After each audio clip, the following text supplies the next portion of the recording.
So, good morning. In the wake of this pandemic, I have something truly important to say.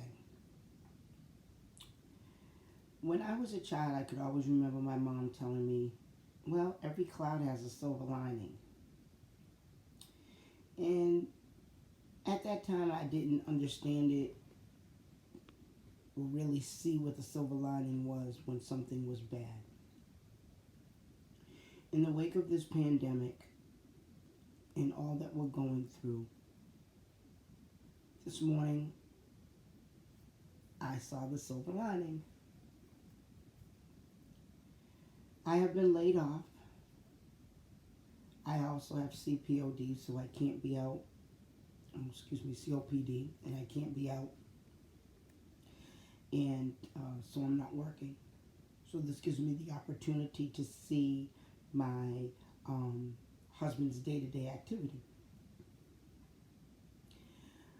Well, forgive me if I get choked up because this really hit me like a ton of bricks. I see this man go to work at 9:45 p.m. Eastern Standard Time. Work all night, get home at 7, go to sleep for 2 hours, get up, go to his second job, work for another 4 to 5 hours, come home, I make him something to eat, then he goes right to bed for 3 hours, and then he's back up again. Well, the silver lining to all of this is that I see this man working so hard. And you know, when it's an everyday thing and you're just not really paying attention because you're consumed in your own world while you're working, things get lost in the translation. You will not really understand what the other person's doing all day, or they might not understand what you're doing all day.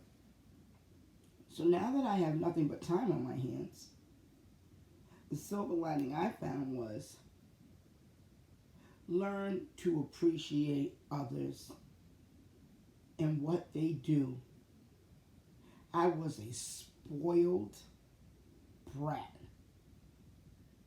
I wanted things when I wanted them. I was constantly pushing and pushing and pushing. Oh, I need this. Oh, I want that. Or, oh, come on, we can go out to eat. Not knowing how tired he really was. And he would convey to me that he was tired. And I would just look at him and be like, well, you've been laying down all day. What did you do? And this man would just shake his head. And we would have arguments, and he would say things, and I would look at him like, wow, that's how you feel? But when I woke up this morning,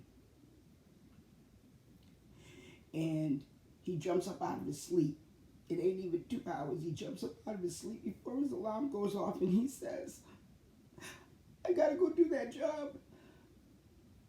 And I'm like, your alarm didn't go off. And he said, it didn't.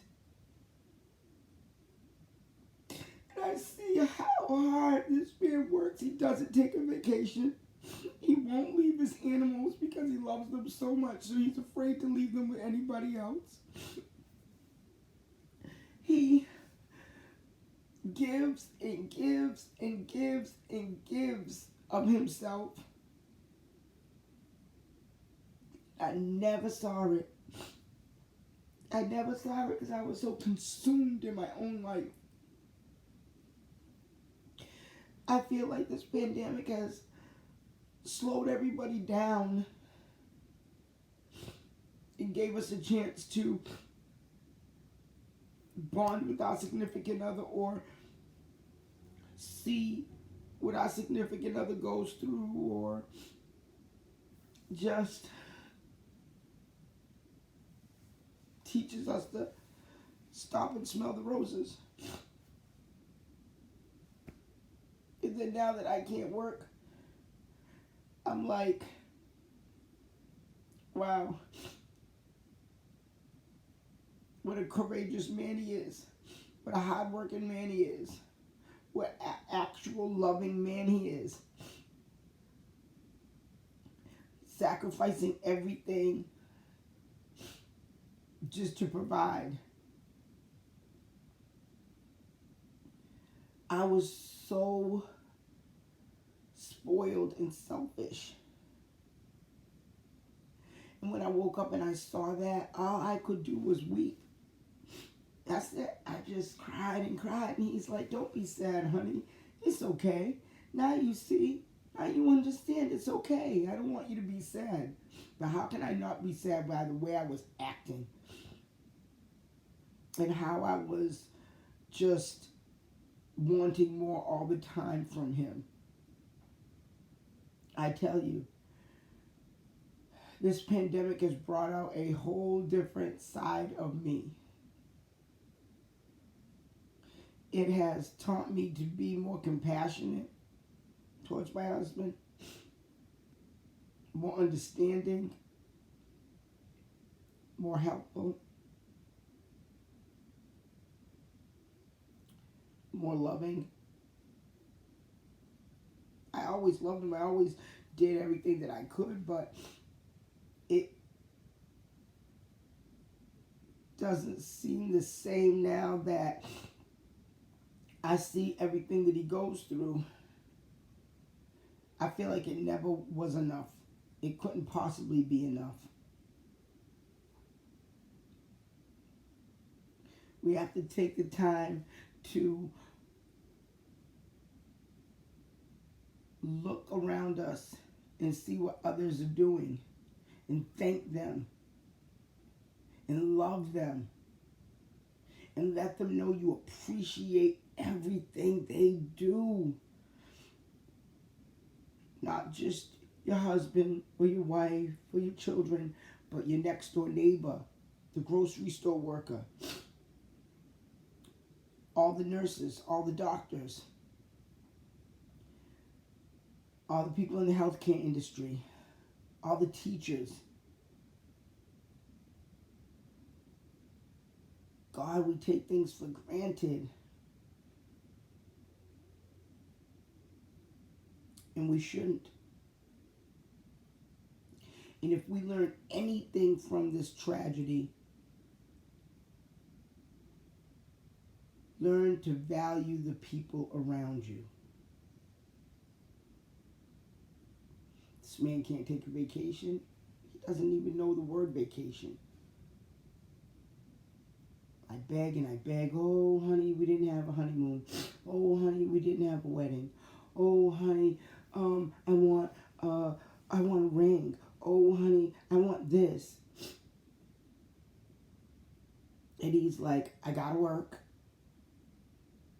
Who's gonna watch the dogs? I promise you one day I will.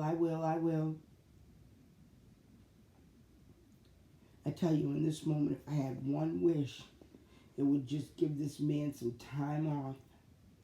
Us to be together, relax, let him shut his brain down for a moment. And let me show him how much I appreciate him. Silver lining is I got to see myself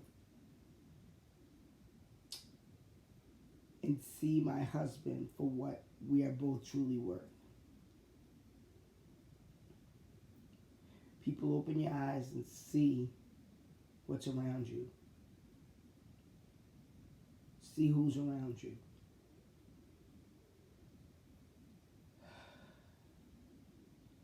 Stop and smell the roses. Because you never know. You never know when your time is up. And did you do all that you could do to make your significant other or your neighbor or the grocery store worker or the nurses or the doctors or the firefighters or anybody feel that they're appreciated? I thought I did. But I feel I wasn't doing enough. So this is our time to come together as a nation, as a husband, as a wife, as a friend, as a neighbor, and do and be all you can be. This was a little personal blog because I woke up feeling so sad and so emotional for my husband. I love you, Harold Brent Keith. You have overcome some obstacles in your life that has been so very hard. And through it all, you came out victorious and wonderful. And I appreciate you more than you know. I love you.